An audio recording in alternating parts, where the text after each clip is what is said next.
अस्सलाम वालेकुम व्यूवर्स, उम्मीद करती हूँ आप सब ठीक होंगे। Welcome to my channel ideas on cooking में। आज मैं एक बहुत ही मज़े की रेसिपी के साथ आई हूँ।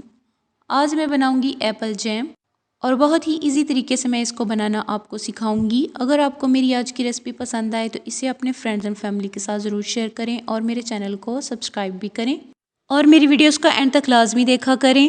तो चलिए इसे बनाना स्टार्ट करते हैं। तो सबसे पहले एप्पल जैम को बनाने के लिए मैंने इधर 2 एप्पल लिए हैं इस तरह से। तो इनको मैं एप्पल कटर के साथ अच्छी तरह से कट कर लूँगी और फिर इसका मैं छिलका हटाकर इसको बारीक बारीक सा चॉप कर लूँगी। एप्पल कटर से ये होगा कि ये जो बीज हैं वो दरमियान में रह जाएंगे। अभी मैं इसकी कटिंग करूँगी। तो देखिए इस तरह से मैंने इसका छिलका हटाकर इसको अभी मैं इस तरह से कटिंग कर लूँगी छुरी के साथ छोटे छोटे टुकड़ों में। तो इस तरह से करने के बाद फिर मैं इनको बॉईल करूँगी पानी में। तो इन एप्पल्स को इस तरह से टुकड़ों में कट करने के बाद मैंने इसको पैन में डालना है। तो ये देखें इसको मैं इस तरह से पैन में डाल रही हूँ। पैन में डालने के बाद मैं इसमें तकरीबन 1.5 कप के हिसाब से पानी डालूँगी।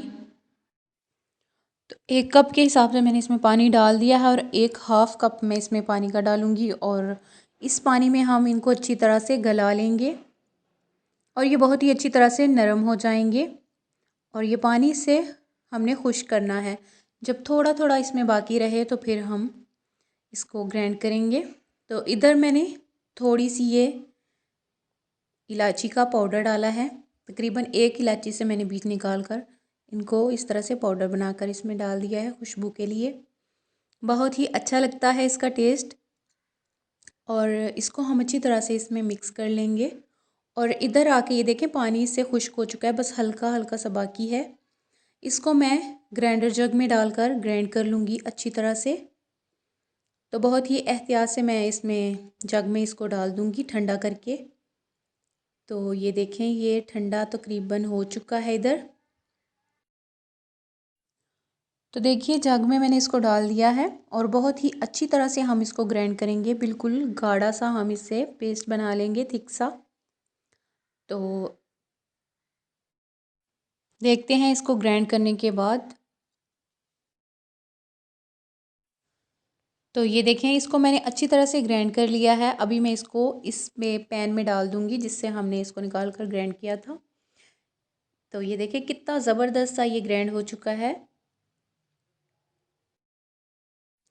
अभी हम इस पैन को फिर से चूल्हे पर रखेंगे और चूल्हे को मैंने इधर ऑन कर दिया है। इसे हम अच्छी तरह से फिर से पकाएंगे ताकि जो इसमें थोड़ा थोड़ा पानी था वो भी अच्छी तरह से खुश्क हो जाए।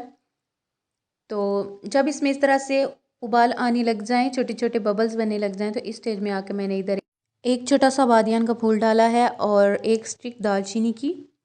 इसे हम अच्छी तरह से इसमें मिक्स कर लेंगे और इसका टेस्ट अच्छी तरह से इसमें चला जाएगा। ये तकरीबन हमने 1 से 1.5 मिनट ही इसमें रहने देना है। इसके बाद मैं इसको निकाल लूँगी। इन दोनों चीज़ों से इसमें एक अलग सा टेस्ट आ जाएगा। इनको हमने ज़्यादा देर तक नहीं छोड़ना, बस 1 से 1.5 मिनट ही हम इसमें इसको इस तरह से पकाएंगे और फिर मैं इन दोनों चीज़ों को इससे निकाल दूँगी। तो इधर 1 मिनट हो चुका है और ये अच्छी तरह से इन्होंने अपना टेस्ट इसमें छोड़ दिया है। अभी मैं इसको निकाल लेती हूँ दोनों चीज़ों को और अच्छी तरह से इसको हम मिक्स करते रहेंगे साथ साथ चम्मच के साथ। और इधर मैं इसमें चीनी डाल रही हूँ। 1 कप मैंने इसमें डाल दिया और 1 कप मैं इसमें हाफ़ चीनी का डालूँगी। 1.5 कप के हिसाब से मैंने इसमें चीनी डाली है और अच्छी तरह से हम इसको मिक्स कर लेंगे। और ये देखिए चीनी जो है वो अच्छी तरह से मेल्ट होना शुरू हो गई है। तो इसमें थोड़ा सा पानी आ जाएगा चीनी के पिघलने की वजह से। तो इसको भी हमने अच्छी तरह से खुश्क करना है और तब तक हम चम्मच चलाते रहेंगे जब तक ये अच्छी तरह से थिक ना हो जाए। चम्मच चलाना बंद नहीं करेंगे, चम्मच के साथ हम इसको इस तरह से हिलाते रहेंगे थिक होने तक। और साइडों से भी हम इस तरह से चम्मच के साथ इसको हटा लेंगे। तो आप देख सकते हैं ये बिल्कुल थिक सा हो चुका है। साथ साथ हम इसको चेक करते रहेंगे।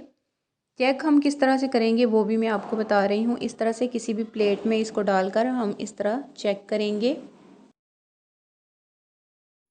जब आप इसको इस तरह से किसी प्लेट पे डालते हैं तो इसको थोड़ी देर ठंडा करने के बाद आप इस तरह से हिलाकर चेक कर लीजिए।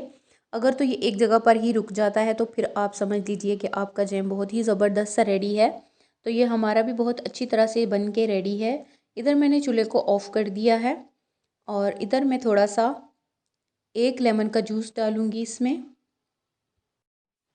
तो हमारे पास बड़ा वाला लेमन था तो इस तरह से इससे मैंने 1 टेबलस्पून के हिसाब से लेमन का रस निचोड़ कर इसमें ऐड कर दिया है। अगर आपके पास लेमन छोटे वाले हैं तो फिर आप 1 लेमन का रस इसमें ऐड कर सकते हैं। इसके बाद मैं इसको डाल लेती हूँ बाउल में। जैम हमारा तैयार है। लेमन का रस डालने के 1 मिनट बाद आप इसको चूल्हे से हटा लीजिए। तो ये हमारा भी ज़बरदस्त सा जैम तैयार है। तो आप देख सकते हैं कि कितने कम टाइम में हमने कितना ज़बरदस्त सा एप्पल का जैम बना लिया है। आप लोग भी ज़रूर ट्राई कीजिएगा और मुझे कमेंट करके ज़रूर बताइएगा कि आपको ये मेरी आज की रेसिपी कैसी लगी। तो देखिए बहुत ही ज़बरदस्त सा हमारा ये जैम बन के तैयार हुआ है। इस तरह से एक ब्रेड के ऊपर मैं इसको आपको लगा कर भी चेक करवा दूँ। तो आप देख सकते हैं कितना ज़बरदस्त सा दानेदार सा हमारा ये जैम तैयार है। अगर आपको मेरी आज की ये रेसिपी पसंद आए तो इसे अपने फ्रेंड्स एंड फैमिली के साथ ज़रूर शेयर करें और मेरे चैनल को सब्सक्राइब भी करें। तो मिलते हैं इस तरह की नई वीडियोज़ में। तब तक अपना बहुत सारा ख्याल रखिएगा और मुझे दुआ में याद रखिएगा। अल्लाह हाफिज़।